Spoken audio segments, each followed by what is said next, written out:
할렐루야. 오늘도 각자의 자리에서 또 이곳 예배당에서 하나님을 예배하는 모든 성도님들 환영하고 축복합니다. 오늘도 하나님의 은혜 안에 거하고 그 하나님의 은혜를 함께 찬양하고 예배하는 시간 되기를 간절히 소원합니다. 우리 같이 죄에서 자유를 얻게 함은 함께 찬양하도록 하겠습니다.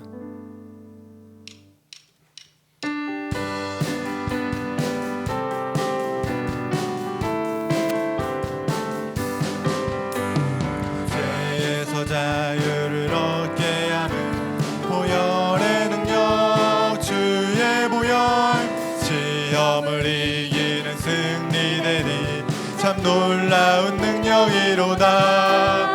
주의 보혈 능력이 또다. 주의 피 믿으오. 주의 보혈 그 어린 양의 배우 귀중한 피로다. 육체의 정욕을 이기림은 보혈의 능력, 주의 보혈, 정결한 마음을 얻게 하니 참 놀라운 능력이로다. 주의 보혈 능력이 또다. 주의 피 믿으오. 주의 보혈 그 어린 양의 매우 귀중한 피로다. 보다 더 이게 밝히는 것, 보혈의 능력, 주의 보혈, 정정한 모든 것 밝히시니 참 놀라운 능력이로다. 주의 보혈 능력이 또다. 주의 피 믿으오. 주의 보혈 그 어린 양의 매우 귀중한 피로다. 주의 복음을 전할 제목, 보혈의 능력, 주의 보혈, 날마다 나에게 찬송 주니 참 놀라운 능력이로다. 주의 보혈 능력이 또다. 주의 피 믿으오. 주의 보혈 그 어린 양의 매우 귀중 구주의 복음을 주의 복음을 전할 제목, 보혈의 능력, 주의 보혈, 날마다 나에게 찬송 주니 참 놀라운 능력이로다. 주의 보혈 능력이 또다. 주의 피 믿으오. 주의 보혈 그 어린 양의 매우 귀중한 주의 보혈 능력이 또다. 주의 보혈 능력이 또다. 주의 피 믿으오. 주의 보혈 그 어린 양의 매우 귀중한 피, 우리를 죄에서 구하시려 주 예수 십자가 지셨으니 기쁘게 부르세 할렐루야. 나 구원 얻었네. 찬송하세 찬송하세 주님 나를 구하셨네. 찬송하세 찬송하세 주가 구원하셨네. 우리를 주께서 구했으니 이전에 행하던 악한 일과 추하고 더러운 모든 죄를 온전히 버렸네. 찬송하세 찬송하세 주님 나를 구하셨네. 찬송하세 찬송하세 주가 구원하셨네. 나 지금 죄에서 사함받아 거룩한 백성이 되었으니 이 육신 장막을 벗을 때도 겁날 것 없겠네. 찬송하세 찬송하세 주님 나를 구하셨네. 찬송하세 찬송하세 주가 구원하셨네. 우리가 이 세상 떠날 때에 예수의 손목을 굳게 잡고 영원히 즐거운 천국에서 주와 함께 살겠네. 찬송하세 찬송하세 주님 나를 구하셨네. 찬송하세 찬송하세. 우리 2절 하겠습니다. 우리를 주께서 구했으니 이전에 행하던 악한 일과 추하고 더러운 모든 죄를 온전히 버렸네. 찬송하세 찬송하세 주님 나를 구하셨네. 찬송하세 찬송하세 주가 구원한 나 지금 죄에서 사함받아 거룩한 백성이 되었으니 이 육신 장막을 벗을 때도 겁날 것. 우리가 이 세상 떠날 때에 예수의 손목을 굳게 잡고 영원히 즐거운 천국에서 주와 함께 찬송하세 찬송하세 찬송하세 주님 나를 구하셨네. 찬송하세 우리 다시 한번 찬송하세 찬송하세 찬송하세 주님 나를 구하셨네. 찬송하세 찬송하세 주가 구원하셨네.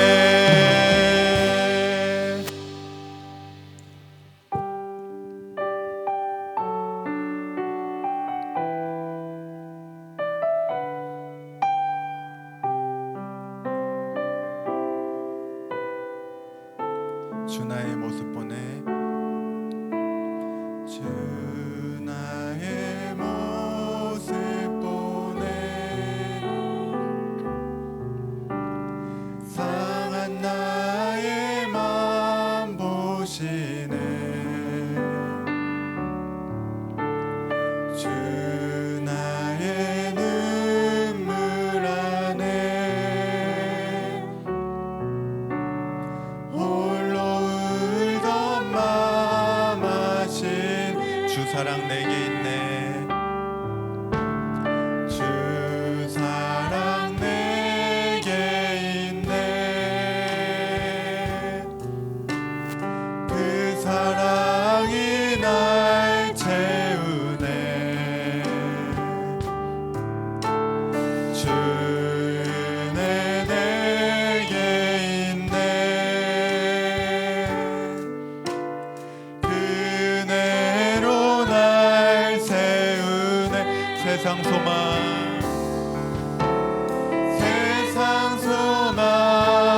다 사라져가도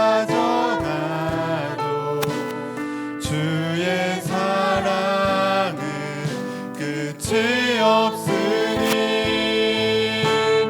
살아가는 이 모든 순간이 주 은혜임을 나는 세상 소망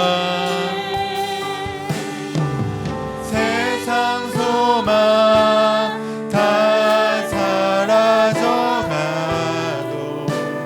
주의 사랑은 끝이 없으니 살아가는 이 모든 순간이 주 은혜임을 나는.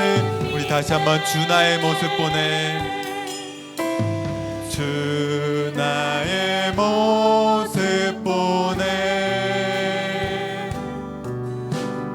상한 나의 맘 보시네. 주 나의 눈물 안에 홀로 울던 맘 것이 세상 소망, 세상 소망 다 사라져가도 주의 사랑은 끝이 없으니 살아가는 이 모든 순간이 주 은혜임을 나 세상 소망, 세상 소망 다 사라져가도 주의 사랑은 끝이 없으니 살아가는 이 모든 순간이 주 은혜임을 나는 믿네. 아멘. 우리 다 같이 일어나셔서 내는 주의 영광을 보내 같이 찬양하겠습니다.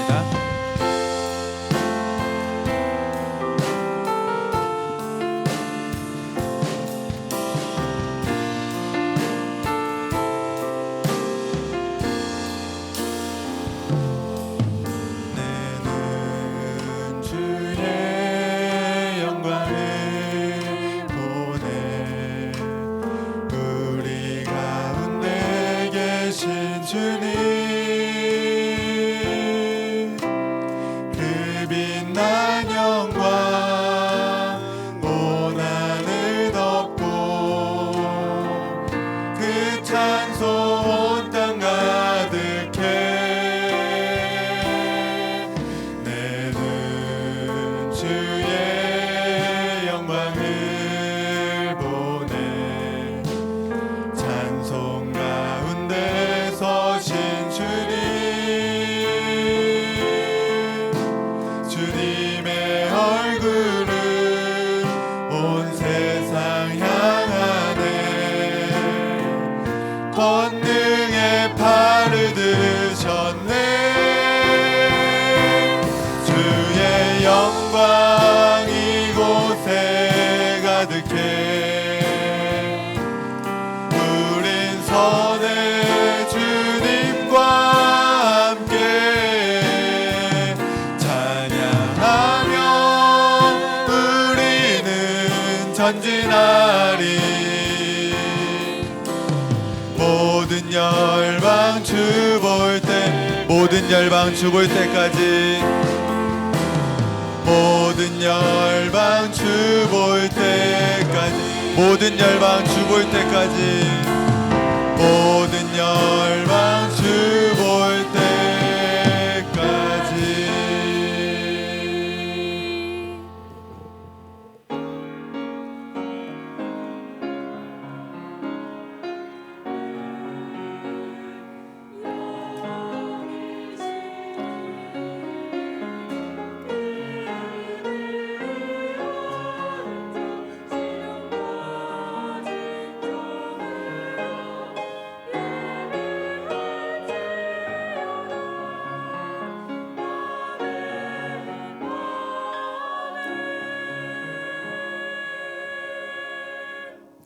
아버지께 참되게 예배하는 자들은 영과 진리로 예배할 때가 오나니 곧 이때라. 아버지께서는 자기에게 이렇게 예배하는 자들을 찾으시느니라. 하나님은 영이시니 예배하는 자가 영과 진리로 예배할지니라. 아멘. 하나님 아버지, 2022년 새해를 맞이하여 새로운 계획과 또 새로운 각오를 가지고 이 예배의 자리에 나오게 하심을 감사합니다. 이 시간 하나님께서 이 예배 자리 가운데 임재하여 주시고 또 영과 진리로 드리는 이 예배를 기뻐 받아 주시옵소서. 사망의 음침한 골짜기를 지나가는 것 같은 이때에 예배를 통해서 우리의 마음이 새롭게 되게 하여 주시고 또 흔들리지 않는 믿음 가운데 견고하게 서가는 은혜의 시간 되게 하여 주시옵소서. 예수 그리스도의 보혈의 피로 우리를 정결케 하여 주시고 하나님께서 기뻐 받으시는 참된 예배가 올려지는 이 시간 되게 하여 주시옵소서. 모든 예배를 주장하시고 또 인도하시기를 간절히 소원하며 예수님 이름으로 기도하옵나이다. 아멘. 사도신경으로 우리의 신앙을 하나님 앞에 고백하겠습니다. 전능하사 천지를 만드신 하나님 아버지를 내가 믿사오며 그 외아들 우리 주 예수 그리스도를 믿사오니 이는 성령으로 잉태하사 동정녀 마리아에게 나시고 본디오 빌라도에게 고난을 받으사 십자가에 못 박혀 죽으시고 장사한 지 사흘 만에 죽은 자 가운데서 다시 살아나시며 하늘에 오르사 전능하신 하나님 우편에 앉아 계시다가 저리로서 산자와 죽은 자를 심판하러 오시리라. 성령을 믿사오며 거룩한 공회와 성도가 서로 교통하는 것과 죄를 사하여 주시는 것과 몸이 다히 사는 것과 영원히 사는 것을 믿사옵나이다. 아멘. 모두 자리에 앉으셔서 다 같이 찬송하도록 하겠습니다.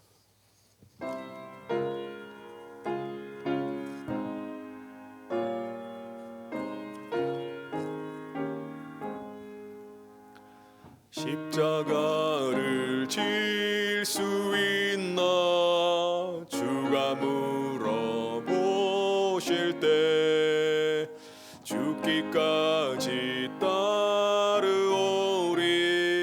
성도 대답하였다. 우리의 심령 주의 것이니 주님의 형상 만드소서. 주인도 따라 살아갈 동안 사랑과 충성 늘 바치오리다. 너는 기억하고 있나 구원받은 강도를 그가 회개하였을 때 낙원 허락받았다. 우리의 심령 주의 것이니 주님의 형상 만드소서. 주인도 따라 살아갈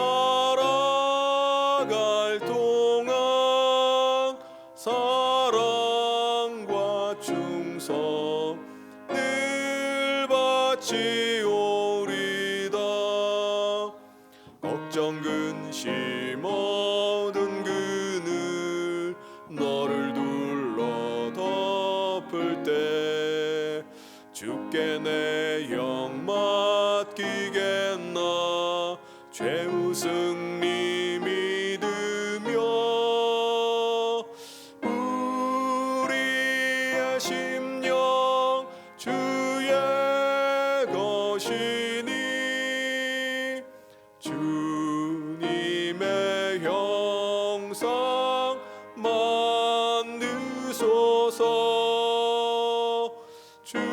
주인도 따라 살아갈 동안 사랑과 충성 늘 바치오리다.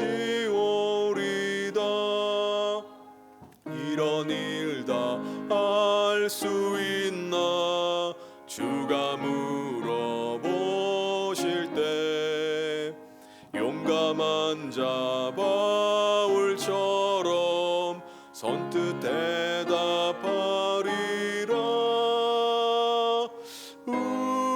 우리의 심령 주의 것이니 주님의 형상 만드소서. 주인도 따라 살아갈 동안 사랑과 충성 늘 바치오리다.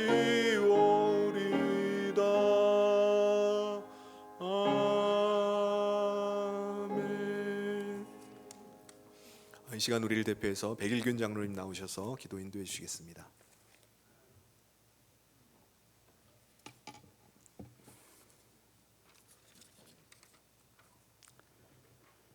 세상 만물을 창조하시고 저희의 삶을 주관하시는 하나님 아버지를 찬양합니다.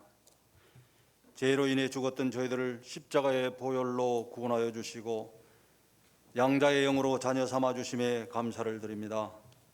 거룩한 주의 날 하나님을 경외하며 영과 진리로 예배드리오니 이 시간 임재하여 주시고 홀로 영광 받아 주시옵소서. 사랑의 하나님 아버지, 지금까지 저희의 믿음은 막연히 견고하다는 아니라는 생각에 어느새 형식과 남을 의식하며 보여지는 것에 치중하고 있는 줄도 모르고 마냥 저희 믿음이 견실하고 구세인 줄만 알았음을 고백합니다. 코로나 사태로 인하여 어려움을 겪으며 우리 안의 믿음이 인색과 교만과 외식하는 마음과 감사에 인색하고 스스로 하나님의 자리를 차지하려는 죄악이 가득함을 바라봅니다. 이 시간 저희를 마음을 통회하며 회개하오니 저희의 연약함을 불쌍히 여기사 용서하여 주시옵소서. 갈급하고 가난한 마음으로 하나님 아버지를 찾고 의지합니다. 하나님 의로운 팔로 붙들어 주시고 성령을 회복하게 하여 주시옵소서. 사랑의 하나님 아버지, 성년교회가 코로나로 인한 어려움 가운데서 감사의 예배를 이어가게 하시고 어려운 이웃을 돌아보며 주님의 사랑을 전하게 하시니 모든 것이 주의 은혜임을 고백합니다. 백성균 담임 목사님에게 기름 부으시고 하늘의 지혜로 함께 하셔서 어려운 환경 속에서도 교회가 세상의 빛과 소망이 되어 이 땅 가운데 선한 영향력으로 주의 나라를 이루어가는 데 귀하게 쓰임받도록 축복하여 주시옵소서. 이제 2022년 새해를 맞이하여 주님을 더 사랑합니다라는 말씀과 믿음 붙들고 나아갑니다. 그 가운데 신년 40일 금식 릴레이 기도와 전교인 성경 통독이 이 시대의 사명을 깨닫게 하시고 저희의 삶 속에서 역사하시는 하나님을 더욱 분명하게 볼 수 있는 믿음의 눈을 열어 주시옵소서. 또한 하나님을 더욱 의지함으로 지금의 어려움을 잘 극복하여 신앙의 본질을 회복하여 정금과 같이 될 수 있도록 역사하여 주시옵소서. 하나님 아버지, 오늘은 교회 예결산 공동회와 22년 헌금작정이 있는 날입니다. 합반 결단을 통한 은혜와 축복의 시간 되게 하여 주시옵소서. 대한민국을 사랑하시는 하나님 아버지, 이 나라 이 민족을 택하시어 교회가 부흥하고 선교하는 나라로 세워주심에 감사를 드립니다. 바라옵기는 이 나라의 많은 위정자들이 심령을 주장하여 주셔서 돌이켜 주님을 바라볼 수 있는 눈을 뜨게 하시어 주의 공의가 강같이 흐르게 하는 이 나라 되게 하여 주시옵소서. 사랑의 하나님 아버지, 부르심에 순종하여 땅끝에서 복음 전파의 사명을 감당하는 선교사님을 지켜주시고 동행하여 주시며 저희는 모두 보내는 선교사로 물질과 기도로 동력하기에 힘쓰게 하여 주시옵소서. 특별히 원로 목사님과 사모님 미얀마에 파송되어 개혁신학교와 교회와 유치원 사역으로 지도자 양성과 복음 전파에 귀한 열매 맺게 하시며 또한 그 나라의 내전이 멈추어지게 하여 주시옵소서. 이 시간 말씀 전하시는 담임 목사님에게 성령 함께 하시고 전하는 말씀이 우리 교회 공동체와 가정과 나에게 주시는 하나님의 언약의 말씀으로 받게 하여 주시옵소서. 이 가운데 늘 감사와 찬양을 드리며 2022년 새롭게 역사하실 주님을 기대하며 새 소망을 품는 은혜의 시간 되게 하여 주시옵소서. 이 시간 찬양을 드리는 호산나 찬양대 찬양을 호명하여 주시사 복의 통로 되게 하시며 예배를 위하여 수고하는 모든 예배위원들에게 축복하여 주시오며 이 모든 말씀 우리 주 예수 그리스도의 이름으로 간절히 기도드렸사옵나이다. 아멘.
아멘.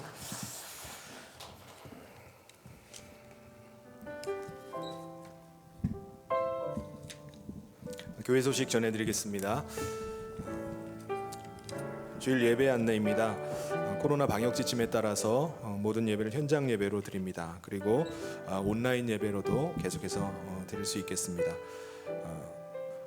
오늘은 예결산 공동의회가 있습니다. 오늘 예배 2부 예배 후에 우리 세례교인 이상 모든 성도님들은 참석해 주시기를 바랍니다. 2022년에 대신방이 있습니다. 1월과 2월 중에 우리 각 가정에서 신방을 받든지 아니면은 줌으로 온라인으로 신방을 받든지 선택하시면은 거기에 따라서 같이 올 한 해를 또 예배하며 또 기도하며 하나님의 은혜를 구하며 나가도록 하겠습니다. 신청서는 우리 교회 로비에 신청서가 있으니까는 신청서에다가 원하는 신방을 체크하셔서 제출해 주시기를 바랍니다. 2022년 헌금 작정이 이 교회 소식 후에 이어서 있도록 하겠습니다. 연말연시 40일 릴레이 금식 기도가 이번 주에도 계속됩니다. 은혜 가운데 잘 감당할 수 있는 금식 기도 되길 바랍니다. 그리고 성경적 부모 교실이 어제 시작이 되었습니다. 같이 참여하시기를 원하시는 분들은 이후에라도 신청을 해주시면은 참석이 가능하겠습니다. 우리 교육자 사무실이나 우리 송선영 사모에게 신청해 주시기 바랍니다. 그리고 기부금 납입 증명서가 필요하신 분들은 우리 교육자 사무실에 신청해 주시고요. 그리고 이번 주에도 우리 한마음 성경 통독이 시편이 계속됩니다. 말씀 읽는 가운데 큰 은혜 드리는 귀한 시간 되기를 바랍니다. 바로 이어서 우리 2022년 그 헌금 작정을 하는 시간 갖도록 하겠습니다. 우리 교회의 소중한 전통이기도 한데 매년 초에 우리가 선교, 전도, 건축, 장학 헌금을 작정합니다. 작년 한 해도 하나님의 은혜와 또 우리 성도님들의 어려운 가운데도 드린 우리 믿음의 헌신을 통해서 선교, 전도, 건축, 장학 사역들이 이루어졌습니다. 올해도 여러분의 작정한 헌금이 귀한 사역 가운데 쓰여질 줄 믿습니다. 우리 모든 성도님들이 믿음으로 함께 동참해 주시고 그래서 하나님 나라의 복음이 증거되고 하나님 나라가 확장되는 일에 귀하게 쓰임 받기를 바랍니다. 혹 자녀 이름으로 기부금 영수증을 받기를 원하시는 분들은 작정서에 본인 이름과 그리고 자녀의 이름을 함께 적어서 내주시기를 바랍니다. 그리고 본당 로비에 비치되어 있는 성경 헌금 봉투들이 있어요. 그래서 각 명목의 그 헌금 봉투들에 본인의 성함을 적으셔서 그 봉투로 올 1년 동안 이렇게 헌금을 하시면 되겠습니다. 우리 작정하기 전에 잠시 기도하도록 하겠습니다. 하나님 아버지, 예수님께서 십자가에 흘리신 대속의 피로 우리의 영혼이 살게 되었듯이 또 하나님 나라가 대가 없이 이루어지지 않음을 믿습니다. 이 땅 가운데 복음이 전해진 것도 130여 년 전 죽음을 두려워하지 않고 조선 땅에 들어와 복음을 전했던 선교사들의 피의 헌신이 있었기에 또 지금도 열방 가운데 생명을 들여서 복음 증거하는 선교사님들의 눈물과 헌신이 있기에 하나님 나라가 확장되어 가는 줄 믿습니다. 이제 우리 성연의 모든 성도들이 하나님께서 우리 가운데 주시는 마음의 부담을 따라 우리가 대가를 치기로 작정합니다. 오늘 헌금을 작정하는 손길 가운데 주님이 친히 찾아오셔서 축복하여 주시옵소서. 믿음으로 작정하지만 그것을 감당케 하시고 이루시는 분은 하나님이신 줄 믿습니다. 작정한 것 넉넉하게 감당하고도 남음이 있도록 물질에 큰 복 주시고 하나님께서 큰 일을 이루어 가시는 것을 보게 하여 주시옵소서. 믿음의 헌신 위에 복 주셔서 하나님 나라의 복음이 증거되어지고 다음 세대가 크게 일어나는 역사가 일어나기를 간절히 소원하며 예수님 이름으로 기도하옵나이다. 아멘. 우리 받으신 헌금 작정서에 체크를 하셔서 우리 교육자와 그리고 또 우리 세가족부가 수고할 때 제출해 주시기를 바랍니다.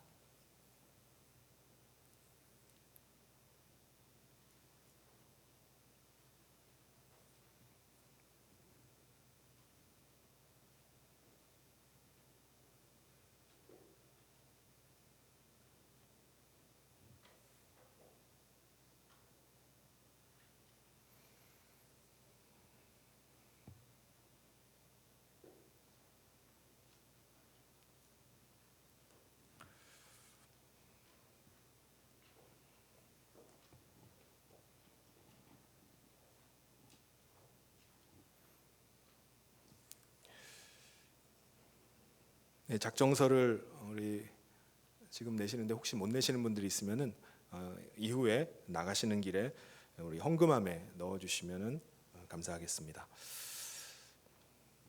하나님께서 오늘 우리에게 주신 말씀 함께 보도록 하겠습니다. 요한복음 21장 18절부터 우리 마지막 절까지 말씀을 제가 봉독하도록 하겠습니다. 내가 진실로 진실로 내게 이르노니 내가 젊어서는 스스로 띠띠고 원하는 곳으로 다녔거니와 늙어서는 내 팔을 벌리리니 남이 내게 띠띠우고 원하지 아니하는 곳으로 데려가리라. 이 말씀을 하심은 베드로가 어떠한 죽음으로 하나님께 영광을 돌릴 것을 가리키심이로라. 이 말씀을 하시고 베드로에게 이르시되 나를 따르라 하시니 베드로가 돌이켜 예수께서 사랑하시는 그 제자가 따르는 것을 보니 그는 만찬석에서 예수의 품에 의지하여 주님을 파는 자가 누구오니까 묻던 자더라. 이에 베드로가 그를 보고 예수께 여짜오되 주님 이 사람은 어떻게 되겠사옵나이까? 예수께서 이르시되 내가 올 때까지 그를 머물게 하고자 할지라도 내게 무슨 상관이냐? 너는 나를 따르라 하시더라. 이 말씀이 형제들에게 나가서 그 제자는 죽지 아니하겠다 하였으나 예수의 말씀은 그가 죽지 않겠다 하신 것이 아니라 내가 올 때까지 그를 머물게 하고자 할지라도 내게 무슨 상관이냐 하신 것이로라.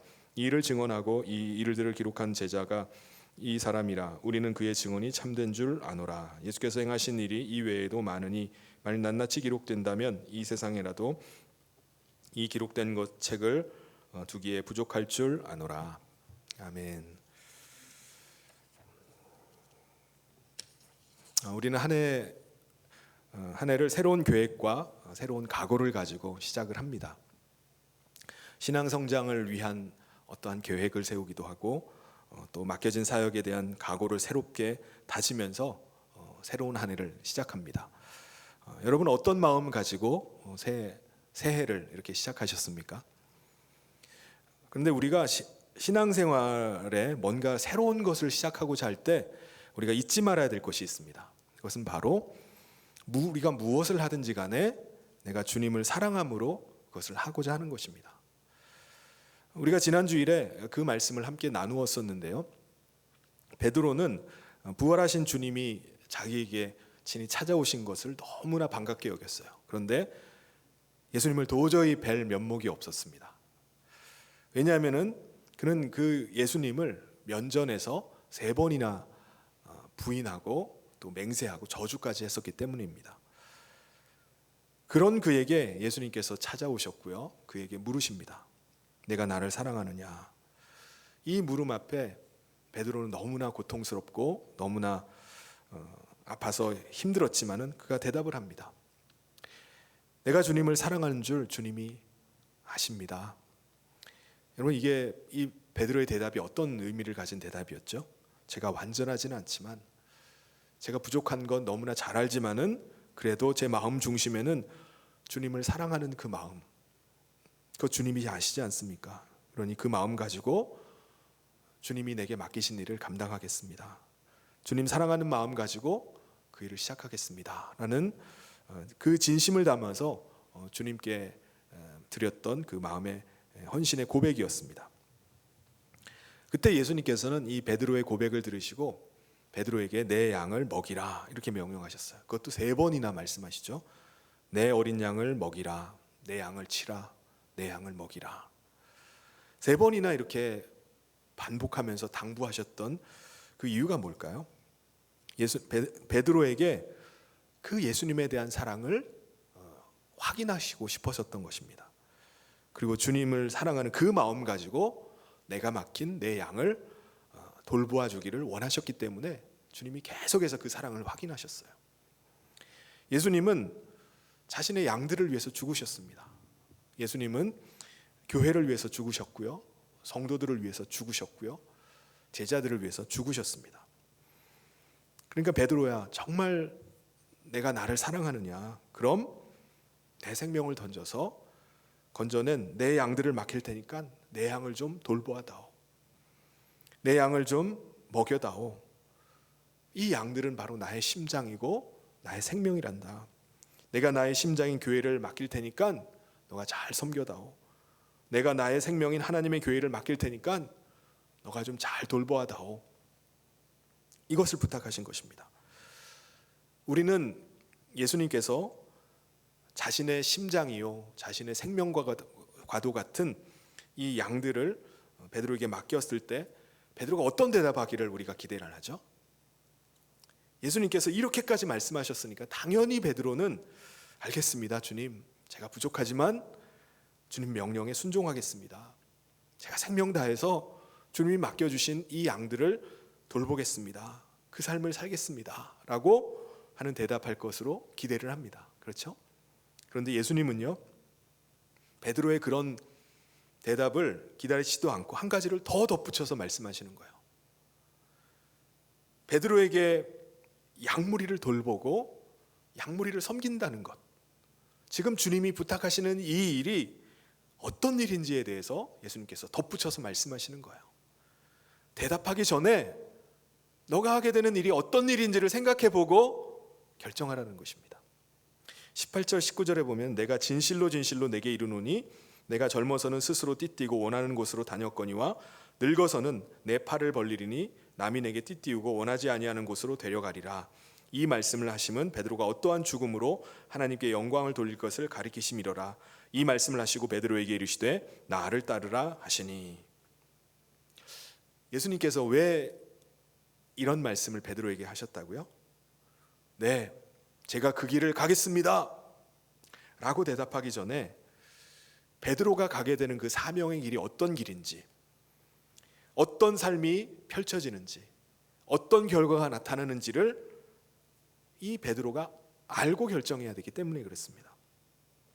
베드로는요, 거짓말을 해서 이 사도 베드로를 안심시키려고 하신 것이 아닙니다.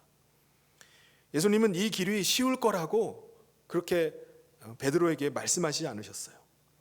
주님은요, 분명하게 베드로가 가게 되는 길이 어떤 길인지, 어떤 삶이 될 것인지를 분명히 알고 그것을 가기를 원하셨습니다. 그래서 그것을 확인하고자 하신 거였어요. 그렇다면 과연 베드로가 가게 되는 길은 어떤 길일까요? 어린 양을 돌보는 일, 양떼를 섬기는 일은 도대체 어떤 길일까요? 예수님께서는 베드로에게 말씀하세요. 너가 젊어서는 스스로 띠띠고 원하는 곳으로 다녔지만 늙어서는 내 팔을 벌리리니 남이 내게 띠띠우고 원하지 않은 곳으로 끌고 갈 것이다. 이게 무슨 말씀입니까? 내가 이 길을 가게 되면은 결국은 너는 다른 사람들에게 끈에 묶여서 끌려다니게 될 것이고 두 팔이 벌려져서 십자가에 매달려 죽게 될 것이다 라는 말씀입니다. 여러분, 양무리를 돌보는 일은 너무나 영광스러운 일이에요. 그런데 예수님은 그 길 끝에는 십자가가 있다고 경고를 하시는 겁니다. 너가 지금 영광스러운 그 길을 간다고 하지만 그 길 끝에 십자가가 있는데 그래도 그 십자가를 지겠느냐? 베드로가 정말 예수님께서 가라고 하신 그 길을 가게 되면은 베드로가 정말 예수님께서 맡기신 그 양떼를 위해서 자기 생명을 다해서 양들을 먹이고 양들을 돌보면 예수님처럼 십자가에 달려 죽게 될 것이라고 말씀하시는 거예요. 그리고 예수님은 물으십니다. 그래도 내가 이 길을 가겠느냐? 그래도 너는 나를 따르겠느냐? 라고 질문을 하십니다. 여러분, 오늘날 교회 안에서 많은 성도님들이 오해하고 있는 것이 한 가지가 있습니다. 그것은 바로 교회 안의 직분을 계급으로 생각하는 거예요. 의외로 많은 분들이 그렇게 생각을 합니다. 어떤 분이 옆에 있는 집사님에게 아무개 성도님이라고 불렀더니 그분이 아주 떨떠름한 표정으로 기분이 별로 안 좋아 보이는 거예요. 이분이 왜 이럴까요? 아니, 나는 집사인데 왜 나를 성도라고 불러? 이 심기가 불편해졌기 때문에 그렇습니다. 모든 그리스도인들은 다 성도예요. 거룩한 하나님의 백성들입니다. 이 성도라는 말보다 더 좋은 표현이 없을 겁니다. 그런데도 나는 집사인데, 나를 집사인데 성도라고 불렸다고 마음이 불쾌해지는 거예요. 마음이 불쾌해지는 그 이유는요, 바로 직분을 어떤 계급으로 오해하고 있기 때문에 그렇습니다.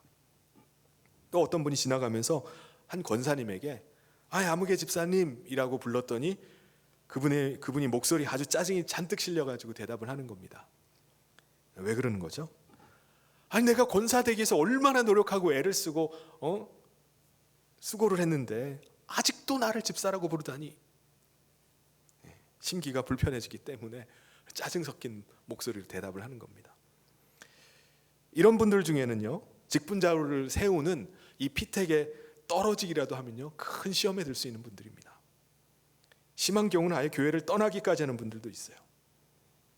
이분들은 직분을 어떤 큰 특권을 갖는 것으로 여기거나 어디에 뭐 승진하는 것으로 여기기 때문에 그렇습니다. 여러분, 이 일은 목회자들도 마찬가지예요.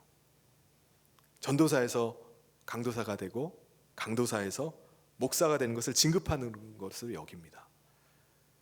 부목사도 다 같은 부목사가 아니에요.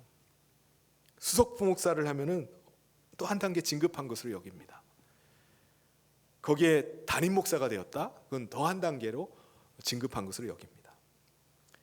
담임 목사라고 다 똑같은가요? 아니에요.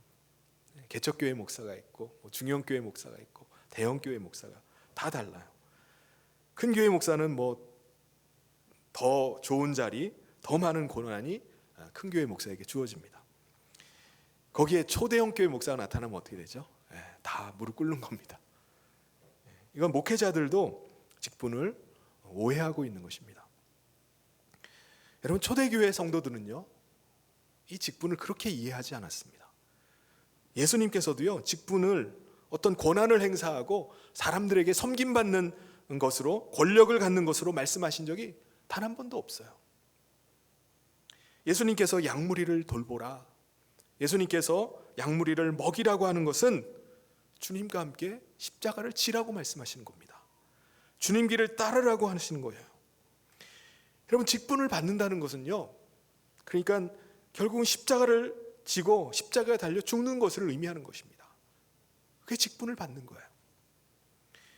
여러분, 디모데전서 3장 1절에 보면은 사도 바울이 디모데에게 어떤 사람이 교회 안에 직분자로 세워져야 되는지를 쭉 이렇게 설명을 하면서 먼저 직분을 받으려는 사람을 이렇게 표현을 하는 겁니다. 3장 1절에 미쁘다 이 말이여 곧 사람이 감독의 직분을 얻으려 함은 선한 일을 사모하는 것이라 함이로다.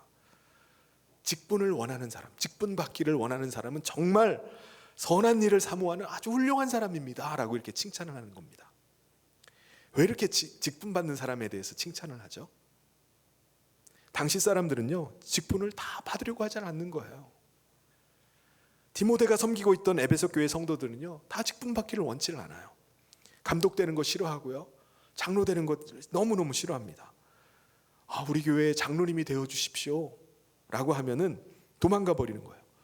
장로님 한번 섬겨주세요 라고 하면 차라리 전 교회를 안 나가겠습니다 라고 반응하는 겁니다.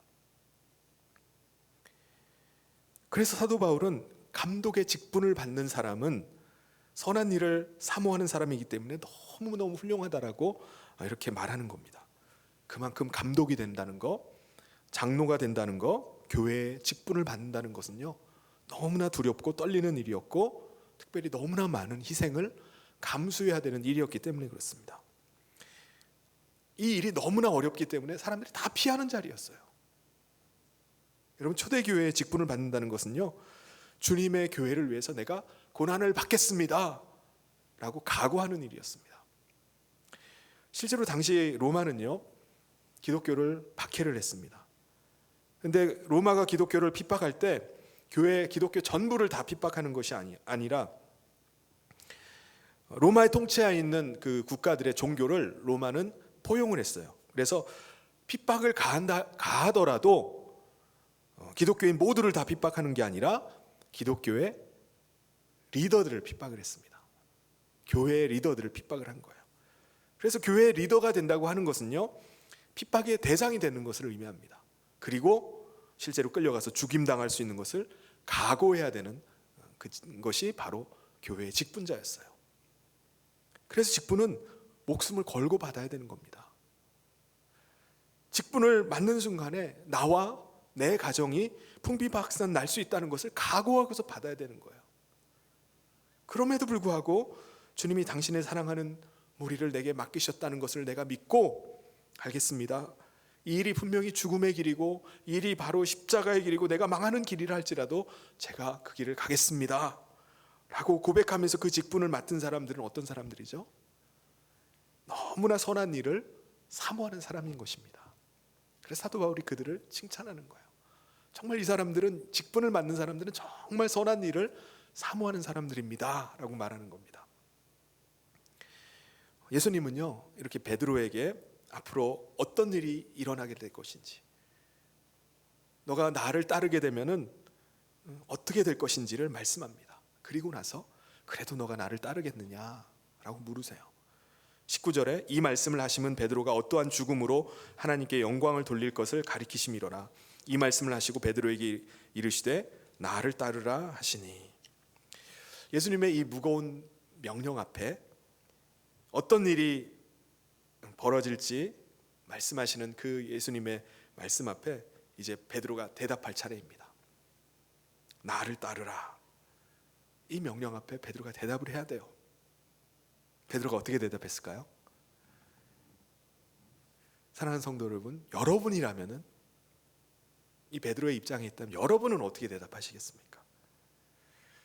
부활하신 예수님께서 여러분의 눈을 보시면서 나를 따르라 라고 명령하셨을 때 여러분은 어떻게 대답하시겠습니까? 아마 우리 성도님들의 대부분은 나를 따르라는 그 명령 앞에 예수님, 제가 예수님을 따르겠습니다. 이 길이 분명히 십자가의 길이고 이 길이 어려운 길이라 할지라도 주님이 날 너무나 사랑하시고 내가 주님을 너무나 사랑하기에, 주님이 나와 함께 하심을 믿기에 제가 주님 길을 가겠습니다 라고 대답하실 줄 믿습니다. 그런데요, 베드로는 그렇게 대답하지는 않았어요. 우리 같으면은 뭔가 감동이 있으면 손 번쩍 들어서 뭔가를 서원하려고 하잖아요. 우리는 은혜 받으면은 주님 제 인생을 드리겠습니다 라고 서슴없이 말하는 게 우리잖아요. 우리는 은혜 받으면 뭔가를 막 서원해야 될 것 같고 막 주머니를 털어서라도 뭔가 막 헌신해야 될 것 같고 막 그런 느낌이 찾아옵니다. 그런데 베드로는요, 이 순간에 대답을 하지 않는 거예요. 베드로는 감정적인 사람이 아닙니다. 베드로는요, 대신에 대답을 하는 대신에 갑자기 고개를 돌리더니 딴 데를 쳐다보는 거예요. 아마도 예수님께서 그렇게 자신을 바라보면서 물으시니까는 대답은 못하겠고 너무나 민망하니까 고개를 돌려서 딴 데를 쳐다봤던 것 같아요. 근데 딴 데를 쳐다보면 거기에 누가 있었죠? 예수님이 사랑하시는 다른 한 제자가 있었다고 말합니다. 그래서 베드로가 뭐라고 말하죠? 20절 21절에 베드로가 돌이켜 예수께서 사랑하시는 그 제자가 따르는 것을 보니 그는 만찬석에서 예수의 품에 의지하여 주님을 파는 자가 누구오니까 묻던 자더라. 이에 베드로가 그를 보고 예수께 여짜오되 주님, 이 사람은 어떻게 되겠사옵나이까? 예수님의 나를 따르라는 이 명령에 베드로는 주님, 제가 주님의 길을 가겠습니다, 주님을 따라 나가겠습니다라고 대답할 수가 없었어요. 자신이 주님의 길을 간다는 가는 그 헌신을 할 마음이 없었던 것입니다. 그래서 예수님의 그 물음에 답을 하는 대신에 고개를 돌려서 피했어요. 그래서 지금까지 보이지 않았던 예수님과 자기만 가는 줄 알았는데 그 뒤에 따라오는 한 사람이 있었어요. 그 제자를 발견하게 된 겁니다. 그 제자가 누구죠? 사도 요한이었습니다. 사도 요한은 예수님이 이 베드로를 따로 불러서 이렇게 데리고 가니까 지금 둘이서 뭘 하시나 하고서 졸졸졸 뒤를 따라갔던 것 같습니다. 그런데 사도 요한이 뒤에 오는 것을 뒤늦게 발견한 이 베드로가 마음 가운데 갑자기 헌신의 마음이 막 불일 듯 일어나는 것이었습니다. 왜 그럴까요? 사도 요한은 누구냐면 베드로에게 있어서 가장 친한 친구이자 또 동역자이자 동생이었을 뿐만 아니라 무엇보다 경쟁자였기 때문에 그렇습니다. 베드로는 늘 자신이 예수님의 수제자라고 생각했어요. 내가 가장 이 많은 제자들, 이 12명의 제자들 중에 가장 뛰어난 제자다, 충성된 제자라고 자부했습니다. 그런데 자신보다 예수님 주변에 늘 가까이 붙어있던 사람이 누구죠? 요한이에요. 요한. 그는 늘 예수님께 기대해 있었습니다. 그래서 베드로와 요한은 아주 친한 사이였고 또 아주 어렸을 때부터 아는 사이였고 함께 배를 타면서 물고기를 잡던 어부였지만 그럼에도 불구하고 늘 보이지 않는 경쟁 관계 속에 있었던 것입니다. 그러니까 베드로가 주님을 위한 헌신을 하느냐, 주의 길을 가느냐, 마느냐, 이걸 가지고 주저하고 있는 중에 요한을 보니까 그 사람이 궁금한 거예요. 쟤는 어떻게 할까? 나는 지금 갈등이 되고 주저가 되는데 쟤는 어떻게 하지? 요한이 만약에 주님의 그 부름 앞에 제가 가겠습니다, 십자가 길을 가겠다고 하면은 나는 어떻게 하지? 갑자기 자기도 갈 마음이 생기는 거예요. 요한을 보는 순간에 경쟁심이 발동한 것입니다. 요한이 어떻게 하는지에 따라서 자신이 헌신할지 헌신하지 않을지 결정하겠다는 거예요. 그래서 저 사람은 어떻게 합니까? 라고 물어보는 것입니다. 근데 여러분, 이것이 베드로만 그런가요? 우리는 어떻습니까? 그럼 어쩌면 우리는 베드로와 똑같을 수가 있습니다. 우리가 살고 있는 세상은요, 기본적으로 늘 상대평가하는 세상인 것 같아요. 늘 우리가 남의 눈을 의식하면서 그렇게 살아갑니다. 우리가 부부 사이의 사랑마저도 부부끼리만이 해당하는 것이 아니라 다른 사람을 보면서 그렇게 살아갑니다. 옆집 사람은 어떻게 하는지, 친구들은 어떻게 살고 있는지를 물어봐요. 그래서 친구 남편이 어떻게 하고 있는지, 옆집 남편이 어떻게 하고 있는지를 비교해가지고 지금 우리 남편이 잘하고 있구나, 못하고 있구나, 그게 결정이 돼버려요. 남편이 어떻게 하는지 상관없어요. 비교를 해가지고 그보다 잘하면 잘하는 거예요, 못하면 못하는 겁니다. 이게 부모와 자식 간에도 마찬가지입니다. 옆집 부모들, 옆집 자식들은 어떻게 하고 있는지 늘 생각하고 염두에 두고 그걸 기준으로 삼는 거예요. 옆집보다 좀 잘하고 있다, 그럼 잘하는 겁니다. 옆집보다 못하고 있다, 그럼 못하는 겁니다. 우리를 주변에 있는 사람, 나와 비슷한 사람들을 끊임없이 비교하면서 내가 잘하고 있는지 내가 못하고 있는지 그걸 판단 기준으로 삼는 것입니다. 내가 지금 아무리 행복하다, 다른 사람이 나보다 더 행복하면 나는 불행한 거예요. 행복하지 않은 겁니다. 가장 순수해야 될 관계 속에서도 절대평가를 하는 것이 아니라 상대평가를 해요. 끊임없이 주변에 있는 다른 사람들과 다른 것들과 비교하면서 나를 판단하고 내 수준이 어딘지를 결정지어 버리는 것입니다. 근데 여러분, 이 모습이요, 하나님과 나와의 관계에서도 그대로 나타나 버리는 거예요. 우리는 하나님을 사랑해요. 하나님께 나는 사랑을 받고 있어요. 그런데 하나님을 사랑하고 하나님께 사랑받는다는 것 자체만으로 이게 만족이 안 되는 겁니다. 그래서 우리가 어떻게 하죠? 나는 정말 하나님께 사랑받는 것을 다른 사람을 기준으로 해서 그걸 느끼는 거예요. 내가 하나님께 사랑받고 있다라고 느끼면 되잖아요. 그런데 내가 사랑받고 있는지 내가 사랑받고 있지 않은지를 내 주변 사람들을 비교하면서 판단을 하는 겁니다. 내 주변 사람들보다 내가 좀 더 잘 살고 있고 더 좋으면은 내가 상대적으로 이 사람들보다 내가 하나님의 사랑을 더 많이 받고 있구나 라고 생각하는 겁니다. 반대로 주변 사람보다 내가 근심이 더 많은 것 같아. 나는 왜 이렇게 문제가 이렇게 많어?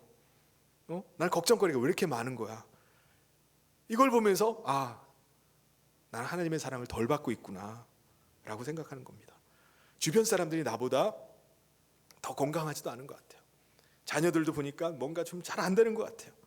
이 사람들에 비하면은 나는 정말 하나님의 사랑을 받고 있구나, 나는 하나님의 특별한 사랑 가운데 있구나 라고 생각하는 겁니다. 끊임없이 주변 사람들과 비교하면서 하나님의 사랑을 얼마나 받고 있는지 판단하는 것, 혹시 그게 우리의 모습 아닌가요? 사랑하는 성도 여러분, 베드로는 다른 제자와 자기를 비교하면서 자기가 희생할지 자기가 헌신할지를 결정하려고 하고 있는 겁니다. 저 사람이 어떻게 하는지에 따라서 내가 결정하겠다는 거예요. 그래서 요한이 어떻게 하는지, 요한이 헌신하는지 십자가를 지는지, 그게 그의 관심사항이었어요.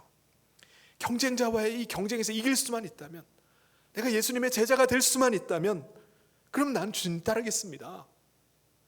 그 사람이 가요? 아니요, 제가 더 먼저 가겠습니다 라고 하는 것입니다. 이런 베드로를 바라보시면서 예수님께서 이렇게 말씀하십니다. 22절에 예수께서 이르시되 내가 올 때까지 그를 머물게 하고자 할지라도 내게 무슨 상관이냐, 너는 나를 따르라 하시더라. 예수님은 베드로에게 이렇게 대답하시는 겁니다. 내가 올 때까지 그를 머물게 하고자 할지라도 너와 그게 무슨 상관이냐? 요한이 어떻게 되느냐? 그게 너한테 무슨 상관이냐? 너와는 아무 상관이 없는 거야. 그리고 나는 너에게 너는 나를 따르라 라고 말했으면 너는 그냥 나를 따르면 되는 거야. 왜 다른 사람과 비교하고 왜 요한과 자꾸 비교하려고 해? 너가 결정을 내려. 너는 나를 따를래? 따르지 않을래? 예수님께서 베드로에게 마지막 도전을 하십니다. 내가 올 때까지 그를 머물게 한다 할지라도 그것이 너에게 무슨 상관이냐? 요한이 순교를 당하건 순교를 당하지 않건, 요한이 십자가를 지건 십자가를 지지 않건, 요한이 짧은 생을 살건 오랜 삶을 살건, 그가 심지어는 재림하는 날까지 살건, 그게 도대체 너랑 무슨 상관이 있는데? 너랑 아무 상관없는 이야기야. 너한테 중요한 거는 나를 따를지 말지 너가 결정하는 거야. 베드로에게 마지막으로 예수님께 도전하십니다. 사랑하는 성도 여러분, 우리 주님은 다른 사람과 비교를 해서 우리를 사랑할지 말지를 결정하시지 않으세요.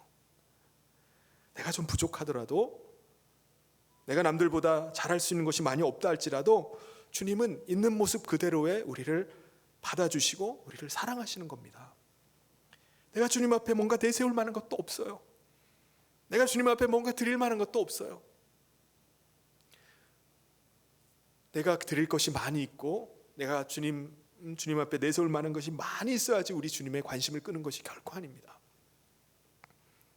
여러분, 성경을 보면 우리 주님의 관심을 끈 것은요, 부자가 아니라 아무도 관심 갖지 않는 두렙돈을 헌금으로 드렸던 가난한 과부였어요. 주님의 관심을 끈 사람은요, 많은 사람들 앞에 자기 자신을 막 내세웠던 바리새인이 아니라 그냥 멀리 서서 눈을 감고서 하늘도 쳐다보지 못하고 자기 가슴을 치면서 하나님이여 불쌍히 여겨주소서, 나는 죄인입니다 라고 기도했던 세리였습니다. 예수님은 오늘도 우리에게 도전하십니다. 다른 사람들과 비교하지 말고 나 하나만 바라보고 내 등을 바라보고 내가 걸었던 길을 너도 내가 걸었던 것처럼 너도 그렇게 걷지 않겠니? 내가 십자가 지고 죽은 것처럼 너도 그렇게 십자가 지고 죽지 않겠니? 라고 우리 한 사람에게 그렇게 질문을 하고 계시는 겁니다. 사랑하는 성도 여러분, 우리는 늘 남들과 비교할 때가 너무나 많이 있어요. 어떤 분들은 막 자신감이 넘쳐요. 왜냐하면 주변에 있는 사람보다 내가 좀 더 헌금을 많이 하는 것 같고 기도도 더 많이 하는 것 같고 성경에 대한 지식도 좀 더 많은 것 같아요. 그래서 나는 다른 사람들보다 신앙이 훨씬 더 좋은 것으로 생각하는 겁니다. 또 반대로 생각하시는 분도 있죠. 나는 남들보다 성경적인 지식도 좀 없는 것 같고 성경 구절 뭐 암송하라고 하면은 제일 늦게 암송하고 또 암송하고 다 틀려버리고 나는 남들보다 기도도 잘 못하는데 나도 멋지게 한번 기도하고 싶은데 멋진 말들도 떠오르지 않는 것 같고 나는 다른 사람에 비해서 신앙의 수준도 떨어지는 것 같아. 이렇게 생각하시는 분들이 아마 우리 중에 있을지도 모르겠어요. 여러분, 다른 사람들과 비교할 필요가 없습니다. 우리 주님은요, 그래서 너는 어떤데? 라고 물어보십니다. 다른 사람 말고 너는 어떻게 생각하는데? 넌 지금 어떤 마음으로 내 앞에 서 있는 건데? 그것을 우리 가운데 물어보시는 겁니다.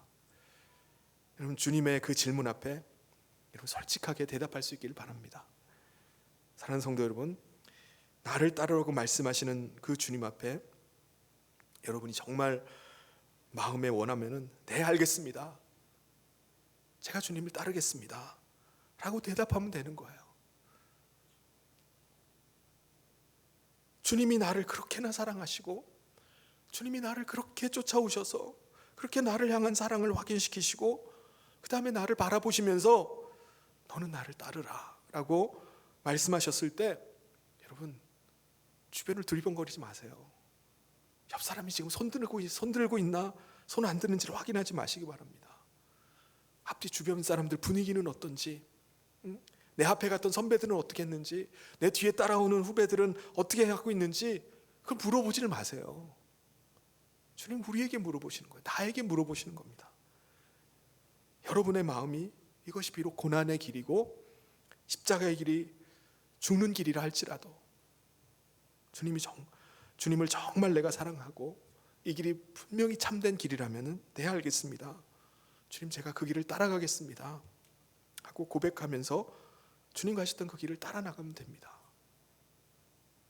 사랑하는 성도 여러분, 오늘도 주님께서 베드로에게 물으셨던 것처럼 오늘 우리에게 말씀하세요.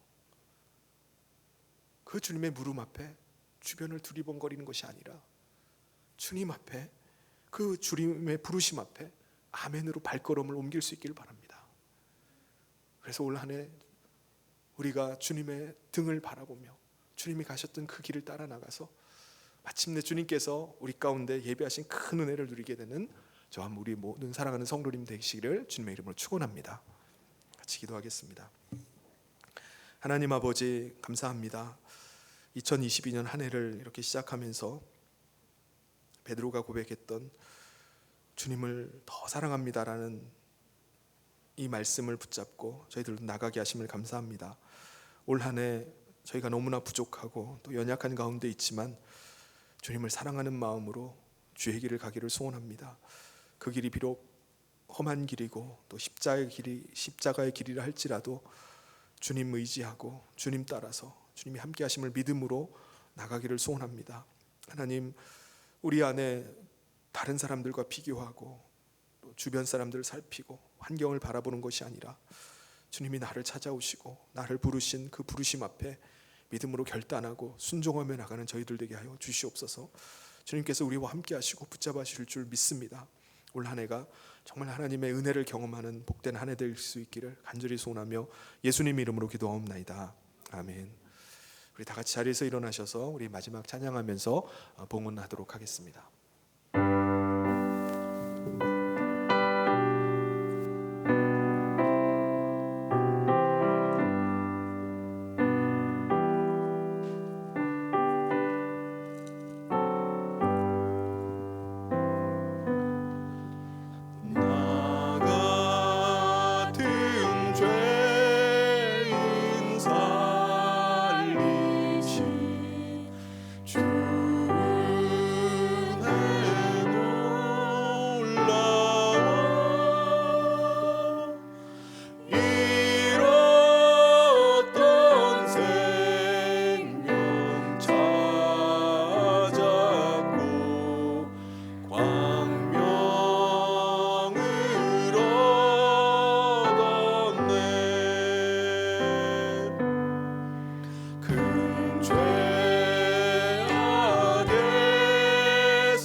예물 위해 함께 기도하겠습니다. 하나님, 오늘도 주님 앞에 불러주시고 또 하나님의 거룩한 백성으로 서게 하심을 감사합니다. 이 시간 하나님을 찬양하고 또 하나님께 예배하며 감사하며 하나님 앞에 귀한 예물을 준비하여 올려드립니다. 이 예물을 기뻐 받으시고 흠양하여 주시옵소서. 주님을 낭망하고 주님을 사모하며 올려드리는 성도들의 믿음의 그 헌신과 고백을 받아 주시옵소서.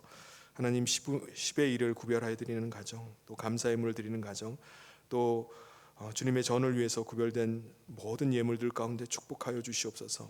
이 땅에 사는 동안에 하나님의 인자하심 또 하나님의 긍휼하심을 날마다 경험하는 삶 되게 하여 주시옵소서.